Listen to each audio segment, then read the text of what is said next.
बिस्मिल्लाहिर्रहमानिर्रहीम। अस्सलामुअलैकुम नाज़रीन। जेड स्पोर्ट्स के प्रोग्राम क्रिकेट विद गपशप के साथ औरंगज़ेब खान अपने साथी एनालिस्ट सैयद फैसल इकबाल और स्पेशल गेस्ट बाबर इज़ार के साथ एक दफ़ा फिर हाजिर खिदमत है। आज वर्ल्ड कप के सिलसिले में अफ़गानिस्तान वर्सेस साउथ अफ्रीका का मैच खेला गया। बहुत नॉर्मल तरीके से मैच हुआ। शुरुआत भी कोई इतनी ख़ास नहीं थी। जिस तरह से अफगानिस्तान ने आज बैटिंग की तो मज़ा नहीं आया बैटिंग देखने में उनका, क्योंकि कोलैप्स भी हुए बीच में, फिर थोड़ी सी पार्टनरशिप हुई। लेकिन बात वही है कि तकरीबन जो है वो नामुमकिन टारगेट था उनके पास, इसलिए वो टारगेट चेस तो कर नहीं सकते थे। और आज मैच भी हार के उन्होंने अपनी पोजीशन ख़त्म कर ली। इस वर्ल्ड कप से सेमीफाइनल की दौड़ से वो बाहर हो चुके हैं। आज बेहतर क्रिकेट खेली, खासतौर पे इस वजह से मैं कहूँगा साउथ अफ्रीका की, क्योंकि वो चेस कर रहे थे और चेस करने में वो कई दफा जो है वो प्रॉब्लम क्रिएट हो चुकी है उनके साथ। लेकिन आज डिकॉक की वजह से उनकी जो चेजिंग थी वो ज्यादा बेहतर साबित हुई। 41 डिकॉक ने की है। बेहतर मैच खेला साउथ अफ्रीका ने। वैसे तो साउथ अफ्रीका पहले ही अपनी पोजीशन जो है वो सेमीफाइनल के लिए क्लियर कर चुकी है। लेकिन बहरहाल एक होप तो होती है थोड़ी बहुत कि कहीं किसी बैक ऑफ माइंड था किसी के कि शायद कोई बेहतर क्रिकेट देखने को मिले, जो कि आज नहीं मिली। फैसल, क्या समझते हैं आज जिस तरह से साउथ अफ्रीका ने अफगानिस्तान को बहुत इजीली मैच जीता है 5 विकेटों से, तो आप समझते हैं कि उसके बावजूद, मैं आपसे ये पूछना चाहूंगा कि साउथ अफगानिस्तान की टीम की परफॉर्मेंस इस पूरे वर्ल्ड कप में आप कैसे देखते हैं? बहुत शुक्रिया के साथ औरंगजेब। हमारी बात पहले भी हुई थी कि जो अभी 2 या 3 दिन पहले ये बात हुई थी कि जब ऑस्ट्रेलिया का मैच था, तो मैंने आपसे ये कहा था कि अगर ऑस्ट्रेलिया को अफगानिस्तान ने हरा दिया तो फिर वो साउथ अफ्रीका को भी हरा देगी, क्योंकि उसकी बॉडी लैंग्वेज बिल्कुल खराब हो गई। आज तो बिल्कुल नॉर्मल अंदाज में खेले। भारत थ्रू आउट मतलब जो टूर्नामेंट में उन्होंने बहुत बेहतर परफॉर्म किया और पाकिस्तान से ज्यादा बेहतर। पाकिस्तान से ज़्यादा बेहतर परफॉर्म किया।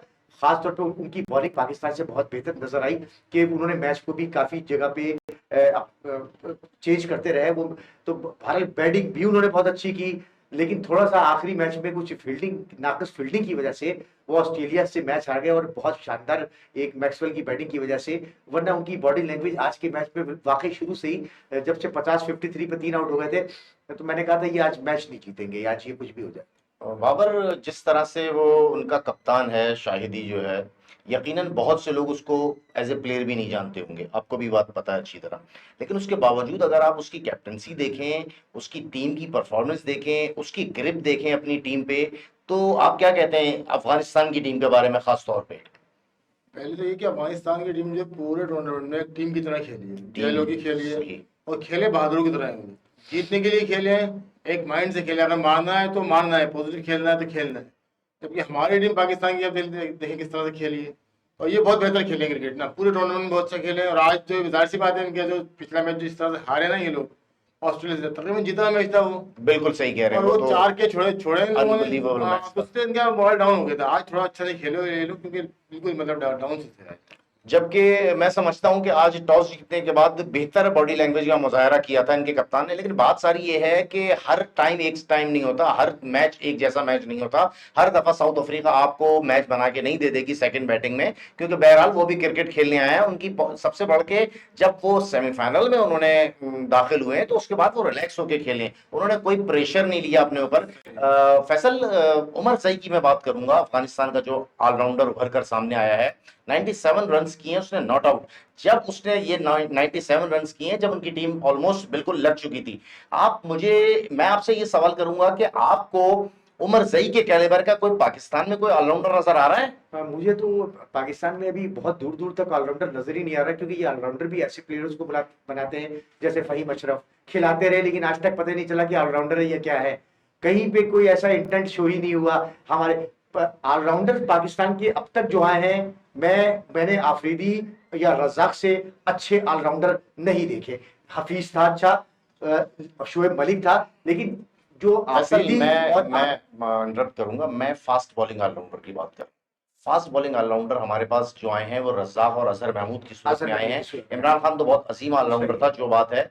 लेकिन उसके बाद मिनी ऑलराउंडर्स भी नहीं आए, अगर आप गौर करो तो। बिल्कुल नहीं आए, और अफगानिस्तान अच्छे लड़के प्रोड्यूस कर रहा है। और जिस तरह अभी नूर को भी लेकर आया, बहुत अच्छा चाइनामैन बॉलर है वो, खेलते खेलते इंप्रूव भी कर जाएगा वक्त डे बाय डे। और आने वाले, आपकी बड़ी अच्छी बात थी उस दिन जो आपने कही थी कि आने वाले वक्त में, अभी जैसे T20 वर्ल्ड कप अभी 7-8 महीने बाद है, T20 इसमें तो बहुत सूट करती है अफगानिस्तान को। अफगानिस्तान सूट करती है, अफगानिस्तान की जिस तरह की टीम है, और ये बहुत ज्यादा अपसेट करने की कंडीशन में, ये एक वक्त आ जाएगा कि ये टीम सेमीफाइनल्स के लिए क्वालिफाई करने के लिए इनके लिए कोई मुश्किल रास्ता नहीं होगा। बहरहाल बाबर, आखिरी सवाल आपसे ये करूंगा इस मैच के बारे में। बाबर, आप क्या समझते हैं कि साउथ अफ्रीका की टीम जिस तरह से सेकंड नंबर पर आई है सेमीफाइनल के लिए, तो क्या आप समझते हैं कि साउथ अफ्रीका की टीम, एक भूख नहीं है उनके अंदर ये वर्ल्ड कप जीतने की? क्या कहते हैं आप इस बारे में? बिल्कुल सबसे ज्यादा भूख इनमें दिख रही है इस वक्त, क्योंकि ये जिस तरह से टूर्नामेंट में से पहले ये आउट ऑफ बिल्कुल मतलब उसमें थे ये। बिल्कुल बिल्कुल, कोई टच कोई में इनको नहीं ले रहा था नहीं सीरियस। ले रहा था सीरियस, लेकिन टूर्नामेंट में जिस तरह से खेले और जो इन्होंने प्रोग्रेस करी है, अच्छी टीमों को हराया इन्होंने। और बहुत रिमार्केबल तरीके से इन्होंने रन्स किए हैं, 400 प्लस भी किए हैं, 350 भी कई दफा किए हैं। और इनके जो बैट्समैन ने जिस तरह से हिटिंग की है, खास तौर पे पावर हिटिंग जो की है, वो इनका ही खासा नजर आई है। बिल्कुल बिल्कुल। बहरहाल हाँ, क्या ये कहिए? मैं ये कह रहा था कि अगर इस सेमीफाइनल जो है ऑस्ट्रेलिया का और साउथ अफ्रीका, ये बहुत अच्छा मैच नजर आ रहा है, बैलेंस मैच है ये। ये बैलेंस मैच नजर आ रहा है। अगर ये अफ्रीका यहाँ जीत गया फाइनल में तो बहुत मतलब सख्त होगा मैच फाइनल में। आप ये कहना चाह रहे हैं कि आपको इंडिया तो नजर आ रहा है सेमीफाइनल से फाइनल में जाता हुआ, बिल्कुल दिख रहा है, लेकिन इन दोनों का 50-50 चांस है। पर वो टक्कर का मैच है, बराबर का मैच है ऑस्ट्रेलिया और अफ्रीका का। सही है व्यूअर्स, अब बात करते हैं कल का मैच। कल दो मैचेस हैं। पहला मैच जो है वो ऑस्ट्रेलिया वर्सेस बांग्लादेश है, दूसरा मैच जो है वो पाकिस्तान वर्सेस इंग्लैंड है। पहले बात करते हैं पाकिस्तान वर्सेस इंग्लैंड की, क्योंकि बहरहाल इस मैच पे बहुत ज्यादा नजरें थीं। मैं थी का लफ्ज इसलिए यूज कर रहा हूं कि सब हमारे अरमान खाक में मिला दिए। न्यूजीलैंड ने बेहतर परफॉर्म करके अगेंस्ट आई थिंक श्रीलंका बहुत अच्छा परफॉर्म किया उन्होंने, और हमारी तमाम उम्मीदें, टीम की तमाम उम्मीदें ऑलमोस्ट खाक में मिला दी। फैसल, अभी प्रेस कॉन्फ्रेंस में सुनकर आ रहा था बाबर आजम की। बाबर आजम से सवाल किया गया कि आप क्या समझते हैं, आपकी टीम की ऑलमोस्ट कहानी खत्म हो गई या आप जाएंगे उस टारगेट पे? तो बाबर आजम के अल्फाज थे कि नहीं, हम पूरी कोशिश करेंगे, हम 10-10 ओवर, 20-20 ओवर का जो है ना वो देखेंगे किस तरह से हमने चलना है, और फखर रहा परफॉर्म करके 20 ओवर तक रहा तो हम मैच जीतने पे जाएंगे, और मैच यानी अपने टारगेट पे जाएंगे जो हमें टारगेट अचीव करना है। क्या कहते हैं इसके बारे में आप? जी औरंगजेब, मैंने भी थोड़ी सी इनकी, शाम में एक जगह बैठा हुआ था तो मैंने थोड़ी सी इनकी प्रेस कॉन्फ्रेंस की थोड़ी सी हाइलाइट्स देखी थी, और थोड़ी जो डिस्कशन थी, ये सारी बात तो सही है बाबर, लेकिन मसला ये है कि पहले आप टॉस अगर हार गए तो आप मैच वहीं हार जाओगे, क्योंकि आपके पास मार्जिन नहीं है, आपको जीतने का मार्जिन खत्म हो जाएगा।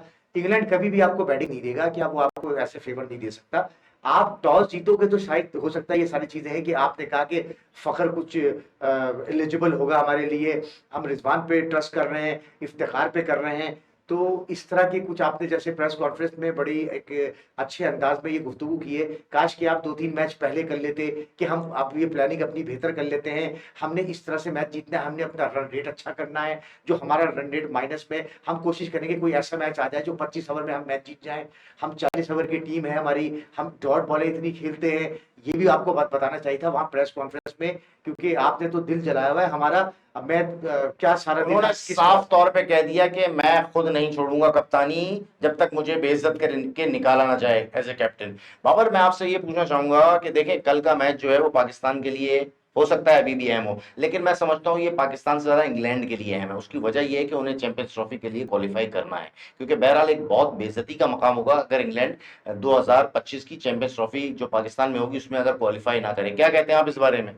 हाँ, बिल्कुल। इंग्लैंड जो है, इंग्लैंड के पास ही मतलब मौका है जो अपने आप को मतलब जीत कर क्वालिफाई करे और एक रिस्पेक्टेबल पोजीशन लाए। पाकिस्तान तो 4 मैच पहले बाहर हो गया था, ये तो फखर जमान की एक इनिंग है जिसकी वजह से ये जिंदा हो गए थे। बिल्कुल, आपने सही मतलब कहा। पूरे टूर्नामेंट में जो हाईलाइट रही है ना वो फखर जमान की इनिंग है। दोनों मैच में, जो पूरे टूर्नामेंट में जिसकी है, जो मैन जो नहीं, हाईलाइट जो कह रहे हैं ना वो सही कह रहे हैं, हाईलाइट जो है वो फखर जमान की इनिंग इसके अलावा तो कुछ नहीं किया पाकिस्तान ने। अब बाबर जमान उसके ऊपर, बाबर आजम उसके ऊपर बोल रहे हैं कि हम ये मतलब जीत सकते हैं। ये उसके ऊपर कहा जा रहा है कि जिसको पहले मैच के बाद फौरन बाहर कर दिया था दबाव की वजह से, और जो इंतहाई बासलाहियत प्लेयर था इमामुल हक, उसको आप कंटिन्यू खिलाते रहे, क्योंकि उसका बाबर, उसका एवरेज बड़ा अच्छा है। उसका वनडे में 50 एवरेज है, एवरेज पे जाते हैं हम क्लास नहीं देखते। वो एवरेज, अगर पूछा जाए इनसे कि किन किन टीमों के खिलाफ खेल के और किस किस इंटेंट से खेल के वो एवरेज इसने हासिल किया है, तो वो ये कहेंगे कि उसकी एवरेज के साथ साथ उसकी रैंकिंग भी बहुत अच्छी है। क्या कहते हैं इस बारे मैच में? विनिंग प्लेयर बाबर आजम अपना फखर जमान जो है, फखर जमान को खिलाना चाहिए था क्योंकि मैच विनिंग प्लेयर है वो। ये जो है आप इमाम लो कहीं से मैच विनिंग प्लेयर नहीं है। वो कह रहे हैं धोनी जो है कभी भी फखर जमान जैसे प्लेयर को बाहर नहीं करता क्योंकि मैच विनिंग प्लेयर है वो। शेन वॉटसन ने ये बात कही है, शेन वॉटसन बिल्कुल ने आप कही ये सही बात कह रहे हैं, ये। बिल्कुल सही। फैसल, क्या आप समझते हैं कि पाकिस्तान थोड़ा सा भी जो है वो रिस्क लेके जाएगा इस मैच पे? मैं तो ये तक कहने को तैयार हूं कि पाकिस्तान हो सकता है कल का मैच हार जाए, बहुत बुरा लगेगा लोगों को, लेकिन जो हकीकत है मैं वो बताना चाह रहा हूं। आप क्या कहते हैं?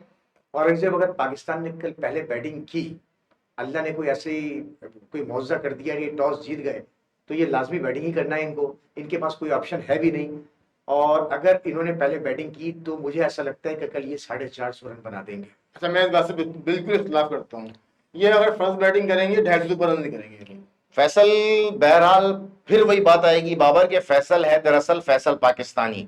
इसने उस वक्त तक जो है पाकिस्तान के साथ जाना है जब तक पाकिस्तान की बिल्कुल पोजीशन खत्म ना हो जाए, लास्ट बॉल कल आखिरी जब तक गिर ना जाए, फैसल जो है होप उसकी कायम रहेगी। वो तो ये दिल की कह रहा है ना, दिल की बात है। मैं इस पे आपसे ये कहूंगा कि देखें, हम कई दफा अपने प्रोग्राम से बहुत सारी इस तरह की डिस्कशंस कर चुके हैं, और देखिए बहुत सारी चीजें बहुत ऐसे टाइम पे हो जाती हैं जब जो हमारी एक्सपेक्टेशन नहीं होती।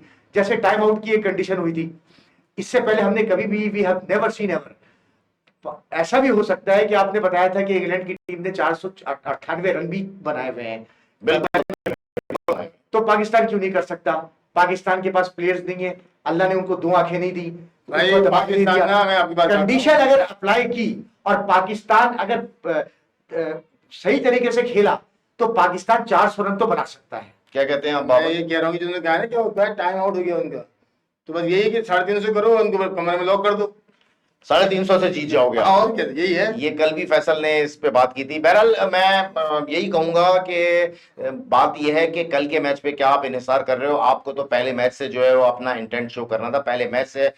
मसला सारा ये है कि हम लीग के मैचेस हो, नॉकआउट मैचेस हो, हम लोग ये चीज नहीं, लीग के मैचेस में सबसे अहम चीज रन रेट होता है, जो कि ये बात हमारे कप्तान को, हमारी टीम मैनेजमेंट को, सबको समझना चाहिए था। पहला मैच आपको इतना इजी मैच मिला, उससे ज्यादा इजी मैच किसी टीम को नहीं मिला होगा नीदरलैंड के खिलाफ, लेकिन उसके खिलाफ भी आप स्ट्रगल करते हुए नजर आए। उसके खिलाफ भी वो छोटे से कद का, छोटे छोटे हाथों वाला, छोटे छोटे पांव वाला जो सऊद शकील था, वो मैन ऑफ द मैच बना। पता नहीं कैसे बन गया, बैटिंग तो करनी आती नहीं उसको, बॉल बैट तो उसके हाथ में आता नहीं है। कि उसने 2 इनिंग खेली है और दोनों ही मुश्किल में खेली है। 2 इनिंग खेली है, दोनों ही मुश्किल में खेली हैं। इसके अलावा उसने हर मैच में पॉजिटिव इंटेंट के साथ खेला है। एक वो वाहिद नजर आ रहा था फखर जमान के अलावा कि जो जाके चाह रहा था कि किसी तरह से मैच को हम लेके जाएं और मैच जीते। आउट होना मैटर नहीं करता, आपका आपकी नीयत मैटर करती है। जिस तरह से आप खेल रहे होते हो, जिस तरह से आपका इंटेंट होता है, जिस तरह से आपका एक ब्रॉटअप होता है ना, आप उसी तरह खेलोगे। बिल्कुल बिल्कुल एग्री करते हैं भाई इस बात से आप। बात सारी ये है, उसको नंबर 5 से नंबर 6 पे कर दिया, नंबर 6 पे कर दिया, और नंबर 6 से हो सकता है ग्राउंड से बाहर भी कर ग्राउंड दिया से बाहर जाए। कर दिया, क्योंकि भाई ये तो मसला रहा है यहाँ पर। बिल्कुल ये रहा है। अच्छा, आप बात करते हैं फैसल, कल का जो पहला मैच होगा ऑस्ट्रेलिया वर्सेस बांग्लादेश, बहुत ही रूटीन की कार्रवाई नजर आती है। फैसल, क्या कहते हैं इस मैच के बारे में? ऑस्ट्रेलिया आसानी से मैच जीत जाएगा, कोई ऐसी चीज है ही नहीं बांग्लादेश में। जैसे आज का मैच हुआ, इससे भी थोड़ा सा हल्का मैच होने की उम्मीद है मुझे। अच्छा, आज का मैच जो हुआ इससे भी ज्यादा हल्का होने की बांग्लादेश के उम्मीद लिए, है? मतलब बांग्लादेश कोई, मतलब उसमें कोई मुझे नहीं लगता कि वो ऑस्ट्रेलिया पे चढ़ जाएगा या इस तरह, क्योंकि ये सारे काम शुरू में किए जाते हैं कि टूर्नामेंट को एक अच्छा बनाया जाता है, लेकिन इस तरह की टीमों ने और आके दूसरी अच्छी टीमों जैसे पाकिस्तान है, इन टीमों का बेड़ा गर्क ही कर देते हैं ये आके, जैसे अफगानिस्तान ने कर अच्छा, दिया। जो हमारे स्पेशल गेस्ट हैं बाबर साहब, इन्होंने ब्रेकिंग न्यूज दी है, वो मैं यकीनन इनके हवाले से देना पसंद करूंगा कि सरफराज अहमद को कैप्टेंसी की दावत दे दी गई है। कह दिया गया है कि आप कैप्टेंसी संभालिए, लेकिन अभी फिलहाल उन्होंने जवाब नहीं दिया। वर्ल्ड कप के बाद यकीनन इस पे बात होगी, और हमारी तमाम तर नेक तमन्नाएं सरफराज अहमद के साथ हैं, क्योंकि एक वाहिद वही प्लेयर है जो इस नैया को पार लगा सकता है। एक वही प्लेयर है जो पाकिस्तान को उसकी डूबी हुई इज्जत, उसकी खोई हुई इज्जत दिला सकता है। एक यही प्लेयर है जो तमाम प्लेयर को टैकल कर सकता है, और right person, right player for the right format के लिए ये अपनी जो है सिफारिशात भी पेश कर सकता है। क्या कहते हैं बाबर इस बारे में आप? बिल्कुल भाई, टोटल एग्री करते हैं, क्योंकि 3 साल जो पहले उसने टीम चलाई पाकिस्तान की, इससे हल्की टीम थी चैंपियंस ट्रॉफी में, बिल्कुल यंग टीम थी, उसमें किस तरह से लीड किया, किस तरह से लोगों को जेल किया आपस में और लेके चला साथ में, ओनली हिज कैप्टनसी, बिल्कुल। इसमें और कोई ये शक बाबर नहीं। आजम तो कहीं से मतलब इसमें कोई सिलाई दे इस तरह की, 3 बाबर साल आजम हो गए अभी वैसे तक सीख रहा है, सीख अपनी रहा है। प्रेस कॉन्फ्रेंस में उसने कहा कि मैं अभी तक सीख रहा हूँ। बहरहाल कहने का मकसद ये, फैसल आप ये कहते हैं कि कल का मैच एक जाब्ते की कार्रवाई नजर आ रहा है, बहुत इजी तरीके से अच्छा जो है। बाबर, मैं आपकी एक बात ये कहूंगा कि वो बाबर की आपने बात की, आप आईसीसी का फाइनल देख लें, उसमें बाबर कहीं आपको नजर भी नहीं आ रहा था। मतलब एक होता है ना कि बाबर का जिस तरह अब नाम है या जो है, मतलब उसको लोग जान रहे हैं, पहचान, ऐसा लग रहा था just just be a very normal person, just be a very normal normal player. हाँ, तो यही मसला है कि अब जो है, अगर मैं तो मेरी तो ख्वाहिश ये थी कि जो very very congratulations for the Sarfaraz के इस तरह की सिचुएशन देख के इस तरह के फैसले करने, थोड़ा सा फैसले पहले कर लेते तो पाकिस्तान के लिए भी बेहतरी हो जाती। उसको टेस्ट मैच किया, उसको आप वनडे का भी कर। अच्छा, मैं एक छोटा सा रिकॉर्ड बताता जाऊं इस वर्ल्ड कप का, वो ये है कि सबसे ज्यादा रन कंसीड किए हैं हारिस रऊफ साहब ने, 469 रन दिए उन्होंने, 13 आउट किए हैं 6.48 की एवरेज से। सेकंड नंबर पे है मधु शानका श्रीलंका का, जिसने 21 आउट किए हैं, लेकिन उसने भी 468 रन दिए हैं, उसने भी 6.48 की एवरेज से। उसके बाद आता है तीसरा नंबर आता है मिचेल स्टार्क का, उसने 448 रन दिए कंसीड किए हैं और उसने 10 आउट किए हैं 6.55 की एवरेज से। लास्ट चौथा नंबर जो है वो जेनसन का आता है,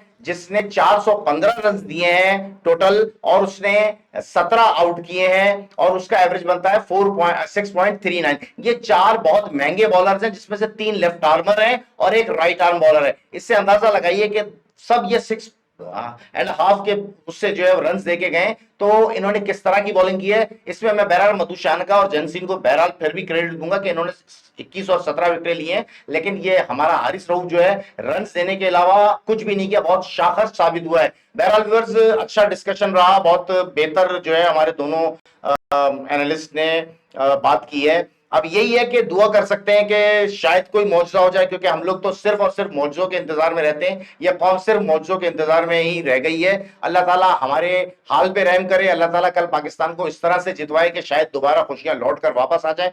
बहरहाल आपका बहुत बहुत शुक्रिया, हमें जो है सब्सक्राइब कीजिए, प्लीज हमारी हौसला अफजाई कीजिए। इंशाल्लाह कल दोबारा मुलाकात होगी। अल्लाह हाफिज।